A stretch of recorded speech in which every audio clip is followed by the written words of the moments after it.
ඔයාගේ එක්ස්ට ඔයාට තාම කියාගන්න බැරි වුණු රහසක් එයාගේ හිතේ තියෙනවලු. එන්නකෝ අපි බලමු මොකක්ද කියලා. ඔයා දන්නවද? ඔයාගේ එක්ස් තවමත් හිතන්නේ ඉක්මන් වුණා වැඩිදෝ කියලා. ඒ කියන්නේ ඔයාලා දෙන්න අතර සිද්ධ වුණු හැමදේම ඉක්මනින් වුණා නේද? අපි ෂණික තීරණ ගත්තා නේද? ඒ නිසා අපිට වෙන වුණා නේද කියලා හිතනවා.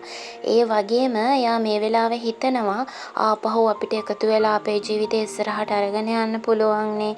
ඒ වගේම ඉක්මන් හමුවීමක් වගේම එහෙම නැත්නම් ඉක්මනින් ඔයාට කතා කරන්න, මෙසේජ් එකක් දාන්න එයා හැම වෙලාවෙම හිතනවා.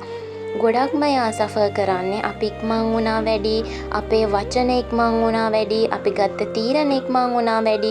ඒ නිසා අපි දෙන්නම දෙපැත්තක ඉඳගෙන සෆර් කරනවා නේද කියලා. ඉතින් ඔයාගේ එක්ස් ඔන්න ඔයාට හොරෙන් හිතන දේ තමයි.